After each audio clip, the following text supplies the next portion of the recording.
There's always ups and downs. There's always pivots. There's always moments of doubt and fear that you're not going to make it, that it's not going to be successful. Well, hey, what's up, everyone? Welcome to the Rock Your Brand podcast. I'm your host, Scott Voker, a serial entrepreneur on a mission to help you. This show is designed to teach you, to inspire you, to motivate you to take massive action and build a future-proof business. So whether you're just starting out or taking your existing business to the next level, this is your home. Now, if you're ready, I'm ready. Let's rock your brand. Welcome back, guys, to the podcast. This is episode 837, and you might be asking yourself, well, if you're watching this, if you're not, you don't see me doing it.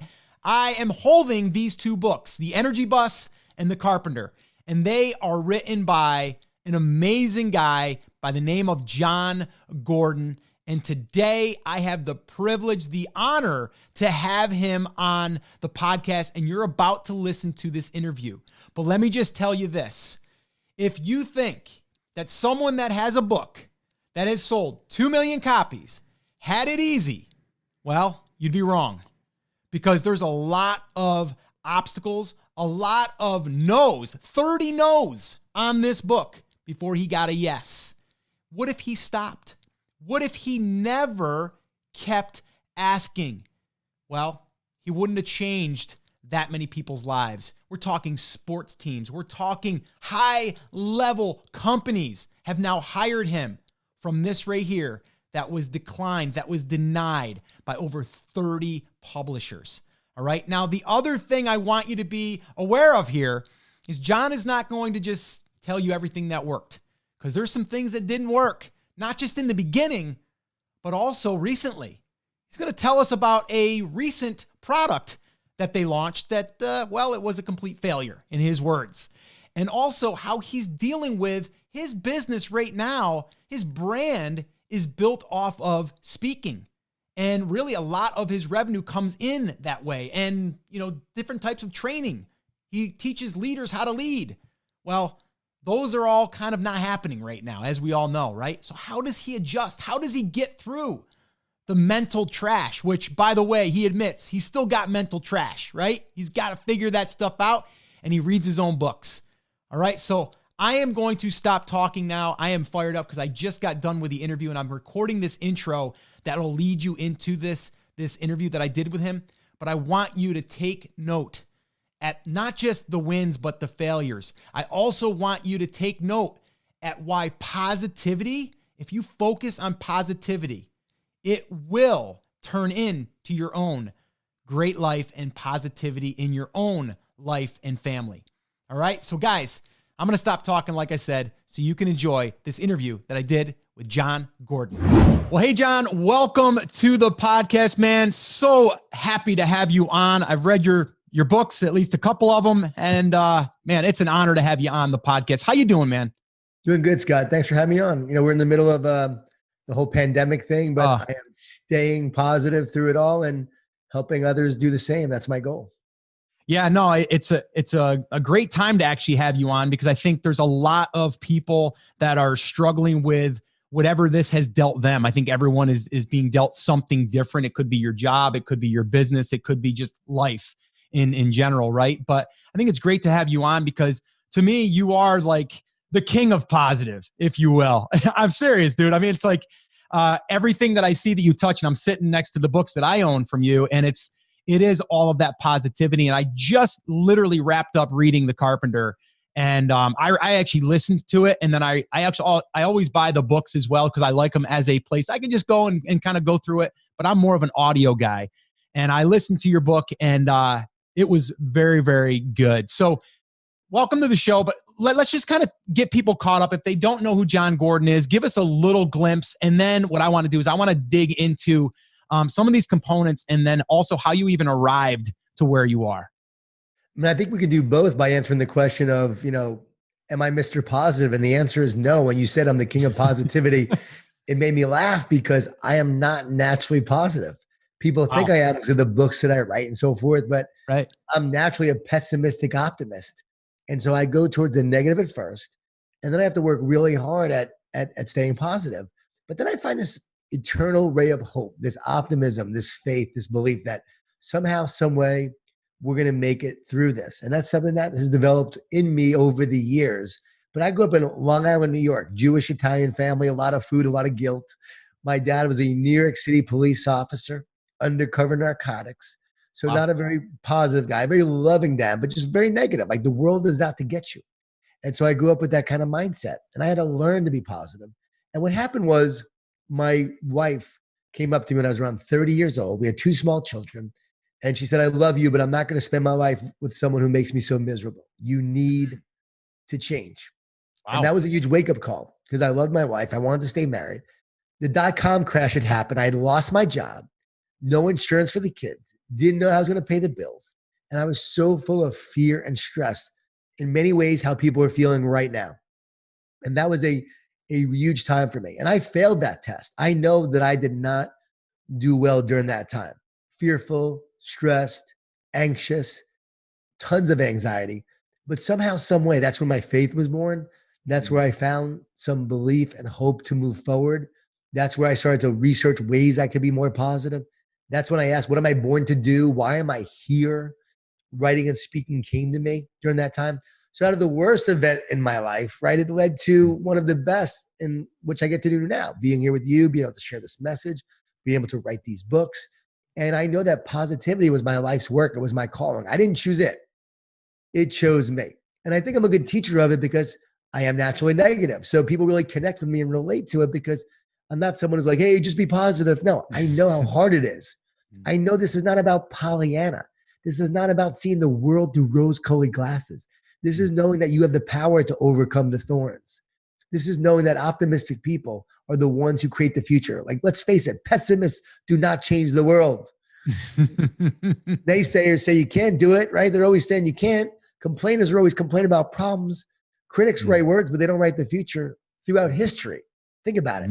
Positive leaders, believers, dreamers, doers who take action. I know you like that. Who take action. You're all about taking action, right? That's what it's all about. Like in the Carpenter, I talked about building with optimism. I talked about how to build great success. And these principles are timeless, right? They're not my principles. They're timeless principles on how we can use them. So I start to actually live those principles, do those things. And then it led me to just start writing and speaking. First, very small. I did 80 free talks. Anyone who would listen, I just would go out there and start doing it. When I wrote The Energy Bus, rejected by over 30 publishers. So I had to go through that challenge and that battle. Yeah, think about it. It sold 2 million copies now worldwide, and yet rejected by over 30 publishers. Didn't become a bestseller for 5 years. I went on a book tour, paid for myself. My publisher would even pay for it. I went from city to city sharing the message in the book. 5 people in one city, 10 people in another, 20 people in another. The most people had were 100 people in Des Moines, Iowa. They thought Jeff Gordon was coming. That's why they showed up. And, Scott, that's not a joke. That's actually a true story. And I remember I got home. I didn't know my future held, but I knew I had this vision. And here's what it was. And then I'll be quiet. But it was to encourage and inspire as many people as possible, one person at a time. So that's what was driving me even back then. And it drives me now when this whole coronavirus hit. At first, my business started to just go down big time. All the events were canceled. All the money that was supposed to be coming in was not coming in. Still got to pay my team. Still got to pay my employees. It was a scary time at first. But then I went back to the original days of, hey, you know what it's like to hustle. You know what it's like to get out there and do the work. You started this with the vision and mission. Just do that. So I've been doing it every day. Tons of Zooms. So much so I got Zoom butt right now. I don't know if the doctors have diagnosed that yet or what they're calling it. But we're calling it Kate Lavelle. Actually, I got to give her credit. She's on my team. She's our workshop leader. She calls it Zoom butt. I'm like, that is so good. I got to start sharing that. and so I got that right now. But I'm doing so many Zooms. So think about it. Maybe the goals for my business have changed, but the vision has remained the same. To continue to reach people, and inspire people, encourage people, and now just finding this way to do it. Yeah, no, I'm glad that you shared even currently, like I've thought a lot about that. Last year we did our first ever live event with 250 people, and it was a big undertaking for us. It was the biggest thing we've ever done. And it was amazing. It was scary, and we did it. And then this year we're like, we're going to do it again. And then we booked it and we got it all lined up. And then this happened. And then you're like, oh my gosh, like I'm gonna have to pay all these penalty fees to the hotel and and so you go through all of this stuff. So a lot of people look at you, they'll look at me, they'll look at someone that appears to be successful to them, and they feel like they never have those struggles anymore. They never have those obstacles anymore. And I'm just so glad that you shared that, you know what, there's actually something just right now that's happening to you because you speak, you get paid to speak, and there's things that are driving your business that are not able to happen right now. And I have a team I have to support and pay to keep them going. And I did not take the PPP money. I could have applied for it. My accountant said to apply. My wife and I were going to. And then I had this overwhelming, strong feeling and conviction that people needed it more than me. And that I couldn't, and I don't want to meddle or anything. I just knew I couldn't take it.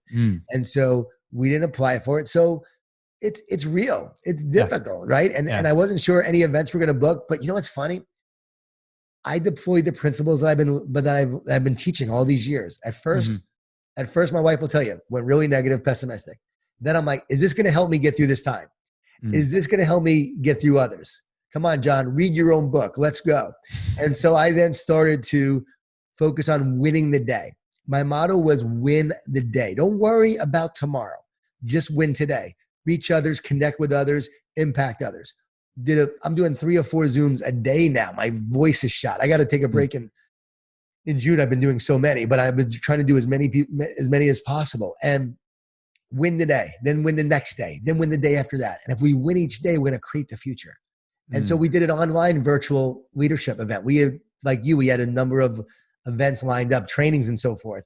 And we had to cancel a few, but then we did a virtual one this month. 150 people signed up for the virtual live event. We adapted. We stayed positive. We innovated. Within a month, we had a new program. And that allowed us to move forward. So I want people to know we face real challenges. We face real concerns. We were stressed about this. Are we going to have people do the virtual? What's it like? What happens if people don't have money to be able to sign up for it? Should we do it right now? Does it look like we're trying to, capitalize or help?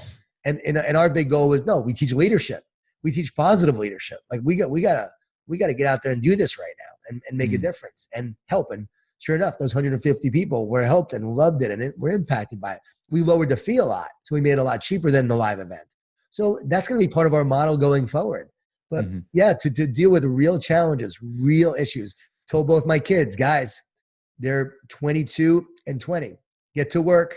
You need to make your money right now. Like, dad's got no money coming in. Let's go. Start working. I want them to understand what it's like to have to support themselves. My son started selling stuff online on Macari. He started using that, selling stuff online, made about $500-$600 doing that. My daughter has been doing Postmates, delivering food, right? I want them to have to struggle through it. Could I still support them? Yes. I mean, I don't want to act like I'm a poverty case. I've had money saved up. Right.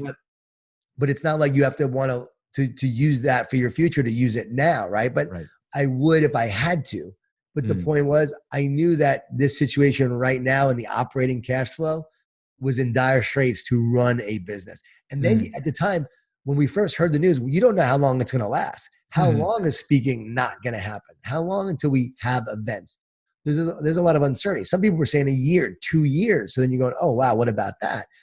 So again, you have all these thoughts run through your head. You have all the fears and all the doubts. But then at that point, you have to overcome. You have to overcome with optimism, with belief.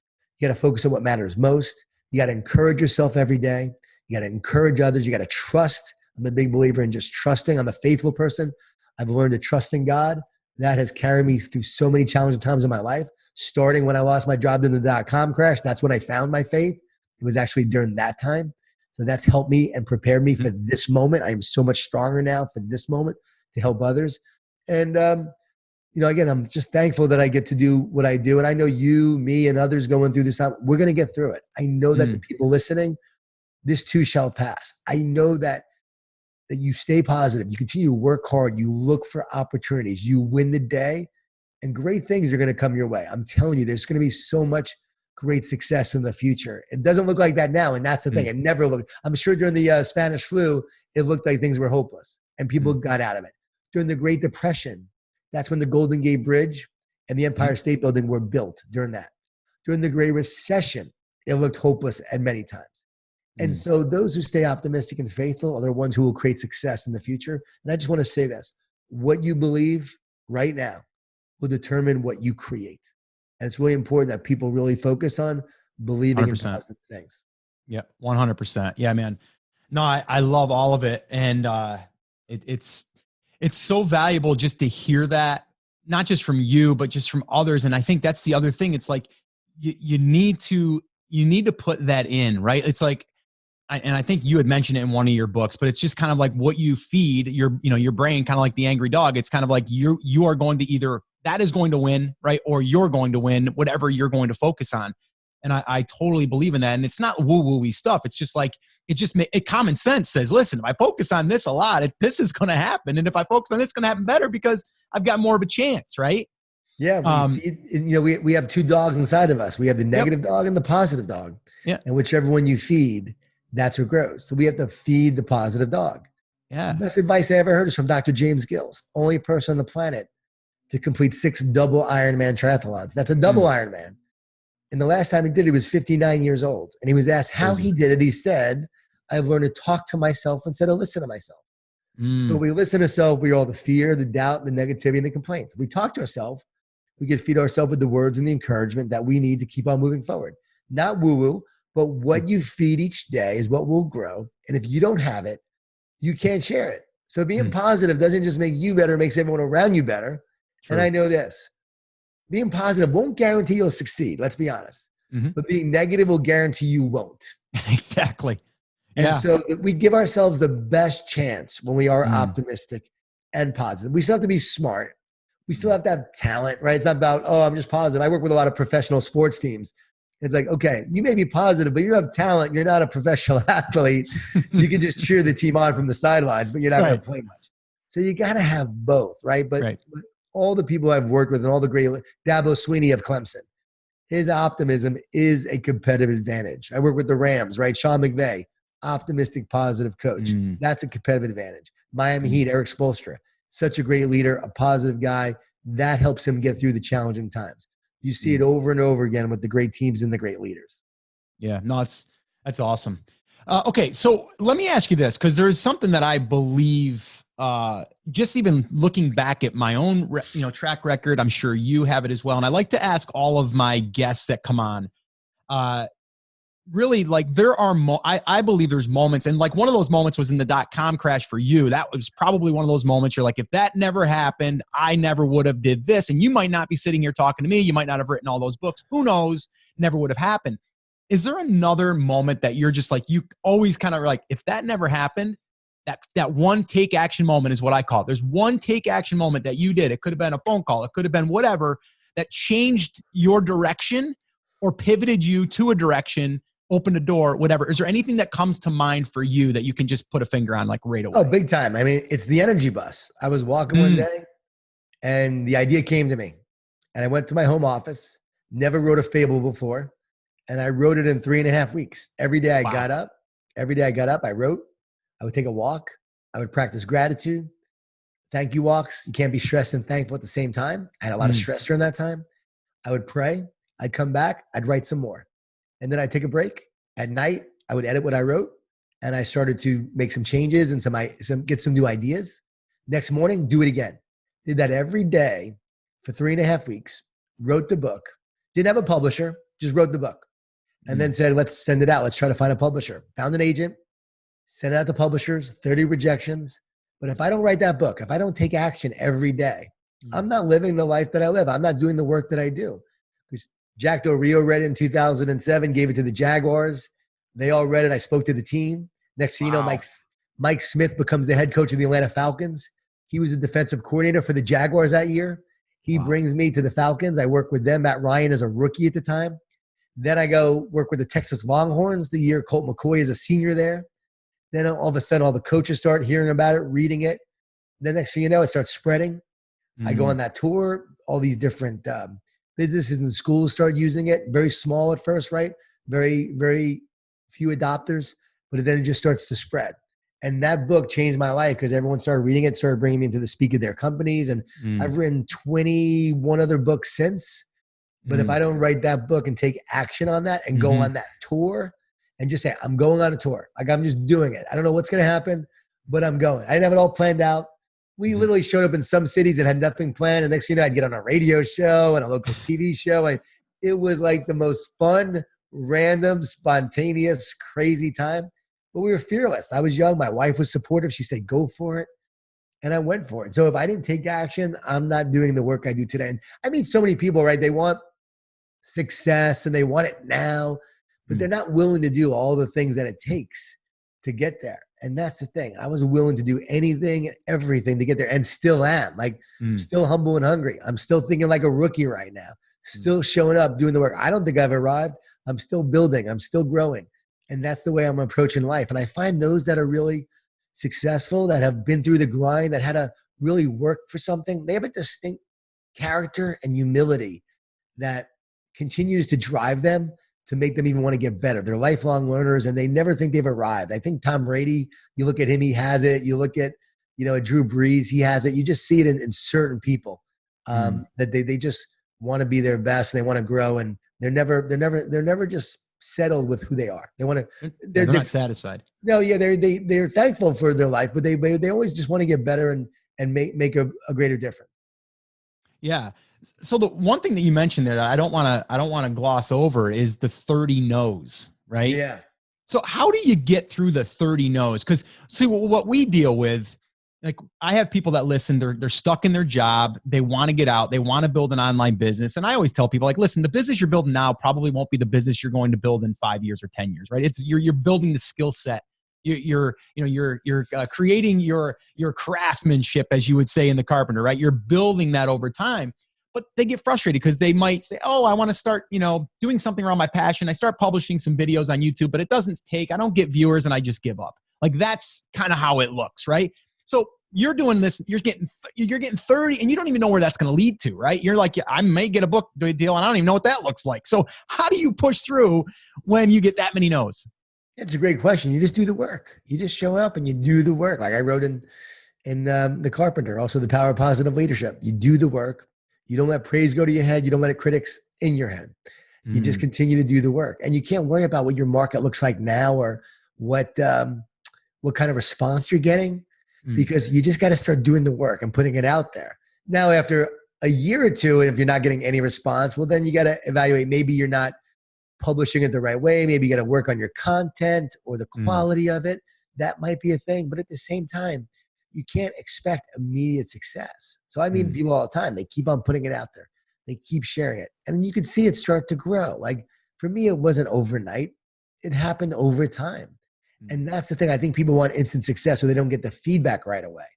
But if you love doing it, that's what I want to get back to. I think if you love it, you'll continue to work to be great at it. To be a craftsman, you have to love what you do. Pavarotti was asked about his incredible discipline. And he said, everyone thinks it's discipline, but it's devotion. His devotion is what drove his discipline. So if you don't love it, you're not going to be disciplined. But if you love it, discipline is easy. For me, I love my wife. Discipline is easy. So if you really love something, you'll be devoted and have discipline with it. So I really think for those people, focus on the craft, focus on the work, focus on getting better, and just say to yourself, where do I want to be like 10 years from now? And no, you're not going to get there immediately. That's what I did with speaking. Like, it may take me 10 years to make it, I said to myself, but I'm going to get out there and start doing it. So I gave 80 free talks. Anyone who would listen, I just spoke. My wife's like, you weren't even good. But you just did it, And it's true. I wasn't good, but I just did it. And I got better. And I didn't get always a great response early on. And that's the thing. You just got to go do it and do the work. And if you love the process, you'll love what the process produces. And I think too often people want the outcome, but they're not focused on loving the process. So for me, that's the key. Love the process, have a vision of what you want to create, the greatness you want to build, and then start building it every day. And don't give up when you don't get a response. Continue to build. If you can add one person a day, another person a day, another person a day, you keep doing that. And over time, you're going to have more and more people on your energy bus as you move forward. I love it. Yeah. It's funny because after I read that book, I only read the one. And at the time, that's all I really knew that you read, even though you have them all posted in the back of your book. But, I'm like, it was fantastic. And I always recommend that to people that are either negative or have negativity surrounding them, because it's a great way that you share it. And even in the Carpenter, how you take a character or characters, and then you frame it versus you just saying like, this is what you have to do because I have this experience. You know what I mean? So I learn best that way, and it just makes it more engaging. Okay, so let me ask you this though, because again, you know, you're like one of them too, and I'm a lot like that too. It's like, I'm just going to do it, and you know, we'll let the rest figure it out. But it's hard in the beginning because like for you, like it's got to produce some cash, right? Like you got to pay the bills, man, right? Like, so if you don't get a book deal, so what are you doing in the meantime to kind of help that part of it? Because a lot of people are starting their side hustle, hoping it can turn into their full-time hustle. Well, you keep your job in the meantime. You don't leave your main job until you actually start seeing some success with your side hustle. Yeah. But like writing, I was getting up every morning before the kids got up to write. I wasn't going on writing retreats. Right. I was at that time, I second mortgaged my home and opened up a restaurant, a Moe's Southwest Grill. So I'm Really? I own a burrito place called Moe's Southwest Grill franchise, first franchisee in Florida. Okay. I'm literally running that while I'm getting the speaking and stuff going. So I'm doing that. Wow. And then I eventually sold them. And when I sold them, you know, I was able to focus 100% on writing and speaking. But at first, I was basically doing both. And I started speaking while I owned the restaurant. So that's sort of my side hustle. So make your money with your job, but making sure you're actually working on your side hustle every day, devoting a certain amount of time to building your brand and building your side hustle. And the more it grows, as it starts to be autonomous and you start bringing in revenue, you'll know when it's time to take the leap. But you also got to do the work, right? If you love it, again, you're going to find the time, an hour a day. It doesn't have to be a lot. Like for me, it was like an hour a day, getting up, writing in the morning in the chaos with the family and the kids and everything, but still doing it, reaching out to people, emailing people, hey, I'm John Gordon. I'd love to speak at your company. I'd love to speak to you. I still have some of those emails that I sent out. Didn't get a response in most of them, right? But that's what I was doing. And that's the key to do that. Now we don't do any outreach. Now people will just reach out, and when they want to book me, they book me. And so that's how it works. We'll see how it's going to work going forward, but that's how it did work. But again, you know, it's so cool. Like I got a couple of people respond already, reached out to me. Hey, I get your message. I've read your books. Will you do a virtual online training? Will you do an virtual online keynote?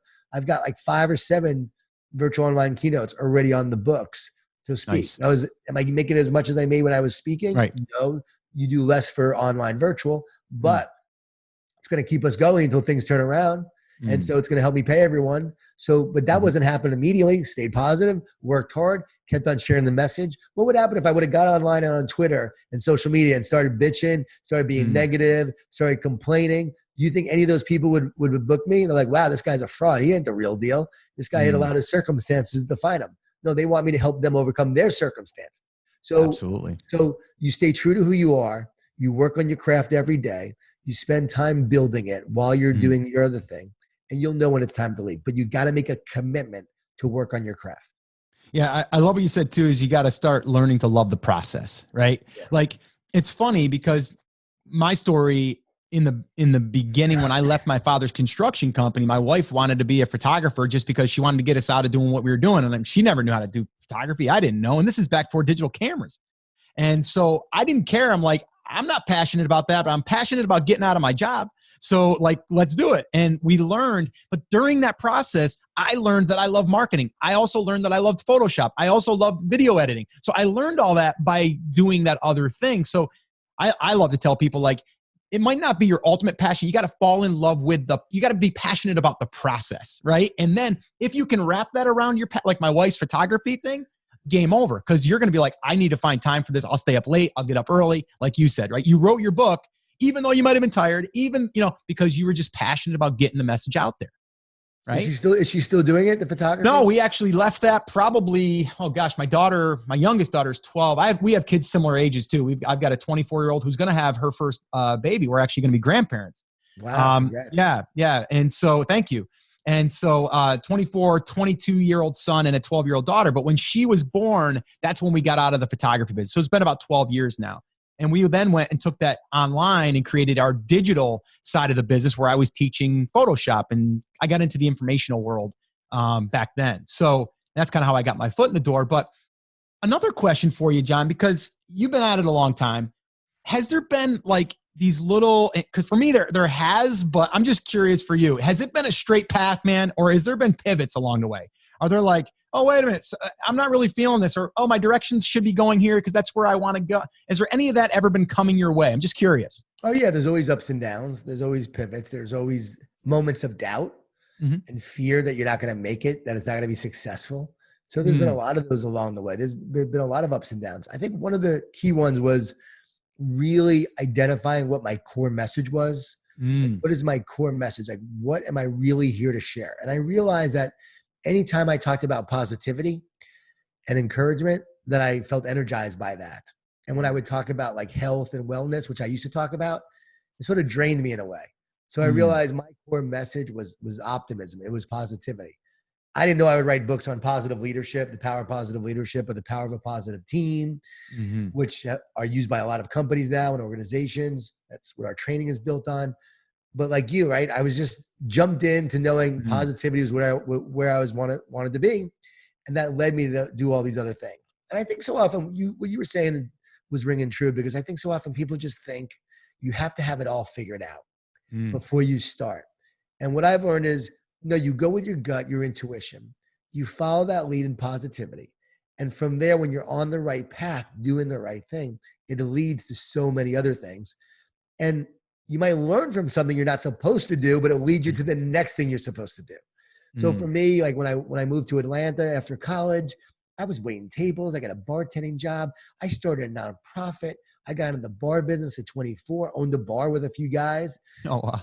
My grandmother left me money, $30,000 when she died at 18. And I took that money and I invested it. My brother spent it all in New York City, but I took it and I invested it. And I used that money to buy this first bar. And then from there, I went to law school for a year and a half, dropped out, ran for city council of Atlanta, lost, almost won, went to 7,000 houses. And then all these things, though, when you think about it, I just jumped in. Were they all successful? No. But everything prepared me and taught me for the future. When I ran for city council, I got johngordon.com, JON Gordon.com for city council. Well, that would help me when I would actually start my writing and speaking business. So you can look at all the things you learn along the way and how it prepares you. Then I moved to Jacksonville with my wife, Ponte Vedra Beach. We moved there, lose my job in that .com crash, decided to open the Moe's Southwest Grill, do that. Then I realized writing and speaking is for me, and I've been doing that ever since. So I really found my calling and my purpose around 31, 32 years old. Didn't become successful at it until I was around 38, 39 years old. Right. Think about that. I'm 49 now. Yep. So it took a lot of time to get there. And I think that's the thing. People think you should have immediate success. No, it doesn't work that way. You got to continue to work at it. And one thing's going to teach you and lead you to the next. Yeah, absolutely. And I think what you said there too, it's like, even though you arrived when you wrote the book and you got out there finally, you still kind of went down that path, but then you started to shape your message differently, because now you started seeing that you were lit up by positivity, and that's where people were starting to be drawn. So you kind of pivoted and shifted, even though it's not really different, but it is, you know what I mean? Like the messaging, the core of what you're about and what you want to be known for. It's funny because I was just going through this, John, like literally this past year. I went from Scott Volker being the e-commerce guy, how to, sell on Amazon guy. That's how I got my kind of my spotlight.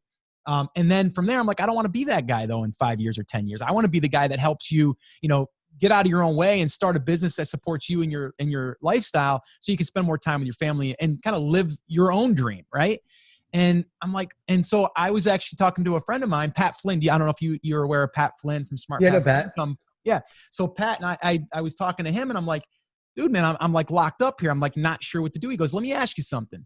If you were to walk in, or if you were to walk into a coffee shop 5 years from now, and two guys walk in behind you, and one guy didn't know you, the other guy did, and he was explaining to the other guy who you were, what would he be saying? And I'm like, I hope he's not saying what I think he's going to be saying, because that's what my messaging is, right? And so I'm in that spot right now over the past probably 18 months of where you were at that point where you're like, I gotta shift that a little bit. But then you're like, but everyone else kind of does that. Like I wrote a book on Take Action Effect, which is about building a business, but it's also about just taking some action and getting started and figuring it out along the way.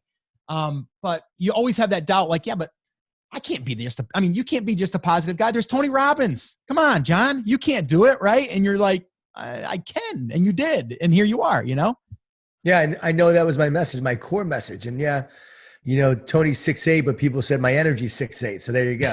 I love it. And so, for me, it was like knowing what my core purpose was. And I love that you're figured out yours. And everyone really needs to ask that question. Like, all right, 10 years from now, what do I really want to build? What do I want to design? What do I want to create? What does it look like? What am I doing? Get very clear on that so you're not wasting time and energy. Like, I know that I don't love coaching. So guess what? I'm not coaching one-on-one, but I create a coaching program where I'll coach many people at once. Right. I'm not a one-on-one coach. I know that. But now I have people who do consulting and coaching who work with me. I wasn't going to start a business where I had people working with me, but that was something that came about. And I saw that it could be something that would allow us to have a greater impact. I saw these people were great people who wanted to do more of this work. And I asked, should I do this? Is this part of what I'm doing? Should I make it part of it? Yes, it became very clear I should, but I was hesitant at first, really figuring it out. So I always think about what it is that do I really want to build? Is this part of my core purpose? I don't want to waste my time and energy on stuff. Oh, here's something that you can learn, other people can learn that I learned from this. I started a positive cookie a year ago. So I did go down the course of and the path of creating a positive cookie where inside every cookie in the wrapper was a positive, encouraging message. And it was a healthy, organic cookie and so forth. So we did that. Epic failure. Okay. Epic failure. The people I partnered with, I thought had more experience in the cookie business than they did or what they said they did. And it was an epic failure. But out of that, it was so clear to me that I had taken a bite off of something that was the wrong cookie. I should have not been focusing or something I couldn't chew, whatever that expression is. I couldn't do it. I should have done it. It was definitely something that I thought was part of my core, but I wasn't. But as a result of that, of failing with that, I realized even more what I am here to do. And I said, I'm not here to be in the cookie business. Right. I'm not here to sell t-shirts and stuff because we made shirts that say stay positive and so forth. I'm not even here to be in that business. That's not my core. I'm here to empower, encourage people, tell people with positive leadership to build stronger teams, to help people enhance their leadership capabilities. That's why I'm here. And so I even am more clear on that. And everything I've done since the cookie, we have now gone like skyrocketed again till everything hit. But even then, we're still getting, my team members are still getting calls to do our virtual workshops and so forth. Now, the virtual training we just did for the leadership training. So we are so focused on what we are here to do. We know it. And when you know that, you can build it every day. And that's the what doesn't Collins call that? The flywheel effect, right? The flywheel. Yes. So you show up and you build it and it grows and you build it even more and it grows. And that's where we are. You just keep on building and it compounds and it grows and grows and grows. So I don't do many things. I do a very, very core few things and I stick to that. And I'm not going to let any distraction get in the way of what my core purpose is. So I want to encourage, hope people get that with their message of getting really clear what they want to build. And they might say, I don't know what I want to build. I don't have a clue yet. It's okay if you don't. But once you get clear on it, then you do. In the meantime, keep waiting, keep asking the questions, keep exploring. The more you're open to it, it will come. Yeah, definitely keep exploring. I love that. All right, we're going to be wrapping up. I want to respect your time. I know you're busy. I know that you've got some Zoom butt going on there. So yeah, my voice is shot too. Zoom voice and Zoom butt. Yeah, I did want to ask you something kind of random on the Carpenter book. There was something I was wondering when I was reading this book. All right, and I said to my wife, I go, the book was awesome, but there was just one missing thing that I wasn't sure how this Jay, the carpenter, was actually doing this thing. I mean, the book makes sense. Everything makes sense. But there's one spot that didn't make sense. So I'm hoping you can actually answer this, and this will be fun for people because we'll see if you can answer it. So he was a carpenter. He had a lot of tools. So how did he get his tools from one job site to the other? I was a contractor. I had a van. I had to go travel around in my van, have the ladders, have all this stuff. Did I miss something, or am I just being like overcritical on that? That's really a good detail that you're picking out there. But he would walk with his tools. No, he ain't walking with a table saw on his back. Come on, if he's cutting up some wood and stuff. I mean, that's some heavy stuff, John. Oh well, he would leave it at the job site. Okay, whatever he was working, he would leave it at the job site. So he would always go back because he didn't have many projects he would work on, only one at a time. Yeah, So I we'd know. actually live at the job Yeah. site and go to his job site. Yeah, I figured I'd just give you a hard time while I had you on I here. I like said it to my though. wife, I go, I'm going to ask him that Or question. you know what someone said the other day with the energy bus? They're like, he wouldn't have took a bus. He would have just called Uber and got to work that way. But I'm like, hey, the book was written before Uber. So, listen, we're still going to go with the bus trip. Okay. Yeah, I love it. One other quick thing, or actually I got two quick things. One is where, and if you can just kind of tell me real quick, where did the idea for the Carpenter come from? Like, where did it be like, all right, I'm going to do the thing on the Carpenter. That makes sense with the toolbox on the cover thing. I was thinking about caring being the key difference between average and greatness. That if you care more, you'll do more, give more, and become more. That those who care build greatness. So caring was the key thing. And what happened was I had a carpenter come to my house to build an entertainment center at my house. Oh, wow. It was during the Great Recession. And this guy was great. And I asked him how he was doing during the Great Recession. Was his business going down because of it? He said, I'm busier than ever. Wow. And it hit me because he was great at what he did, because he cared more. The guy was busy. And I thought, those who really care, those who focus on excellence and are craftsmen will actually be great in any economy. They will do great no matter what, because there will always be demands for people like that. So then I was speaking about this at one of my events, and I wind up bringing love and serve into the talk. I said, you got to love, you got to serve, and you got to care. Everyone started hashtagging love, serve, and care, put it on social media. And I knew right then and there that those were the key principles to the book. And then I started writing the book. I'm like, oh, you got to build your masterpiece. You first have to design it. That made its way into the book. And so every principle then unfolded to the next, to building with optimism and so forth. So that's where the idea came from. And it sort of unfolded as I began to write the book. And people say it's my best book. So I'm thankful you read it. It's really good. And really another side note here, and this is crazy. I think you'll enjoy this. So I got all done with the book, just about all the way done. And we moved here. I'm in South Carolina. So we moved from upstate New York to South Carolina about 3.5 years ago. Nice. And my wife put this in our laundry room. It's kind of in our area, like a mud room. And she's got cabinets, the white cabinets. And there's this wooden heart hanging on my cabinet with this thing. And it's been there since we moved here. And I kind of was getting annoyed with the damn thing because it kept making noise when I'd open it up. I'm like, what the hell's this heart doing here? Right. And so I get all done with the book and I'm like, that's crazy. That's a wooden heart. So I literally took a Sharpie and I wrote love, serve, care on it. And now that's a reminder for me. So it's not going anywhere. So dude, man, I just, again, thank you for the book, but that was just like a sign to me. Like, I'm like, this was meant for this to happen. It took 3 years for me to realize that wooden heart was there for a reason. That is so cool. I love that. We're in South Carolina. Did you move? We're actually just outside of Charlotte. We're in actually a small town called Fort Mill. Oh yeah. Great area. Okay. Yeah. Awesome. Yeah. Awesome. Yeah. We're about 25 minutes from Charlotte though. So I always tell people I'm like just outside of Charlotte because we're like right over the border. Love that. Yeah. And I love that story. We have wooden hearts that we sell now, and all the proceeds, 100% of the proceeds of the wooden hearts that say love, serve, and care on them go to support different nonprofits and charities and so forth. So that's been a lot of fun to use that vehicle to make a difference. Yeah, no, it's awesome.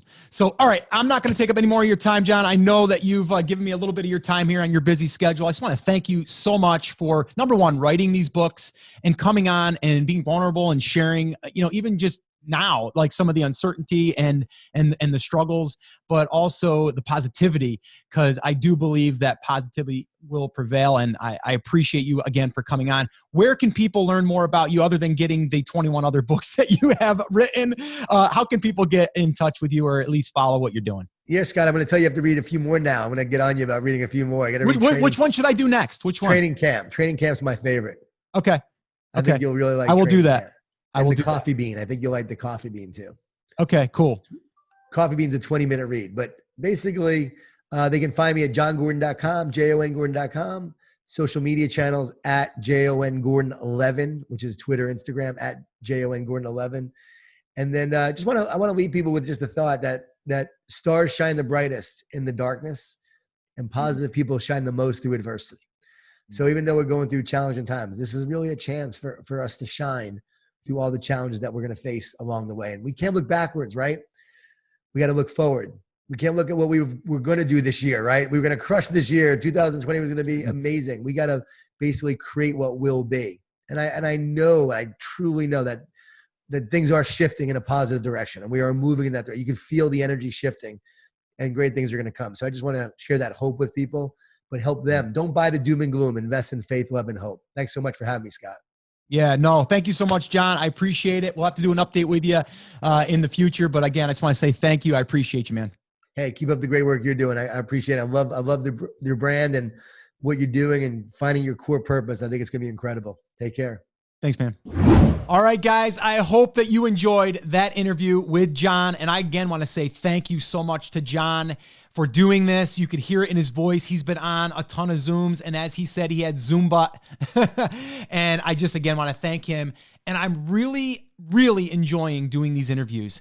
As we've done the rebrand and named this podcast the Rock Your Brand Podcast, that right there, my friends, is what we call a rock star brand, the one that he has built, but also someone that is willing to share, someone that is willing to help others. And you heard it from him. It's about staying true to who you are, but always, always be focusing on winning the day. I want you to leave with that. How can you win the day today and tomorrow and the next day? Well, the first thing you can do is check out The Energy Bus. This one here, to me, is a must read.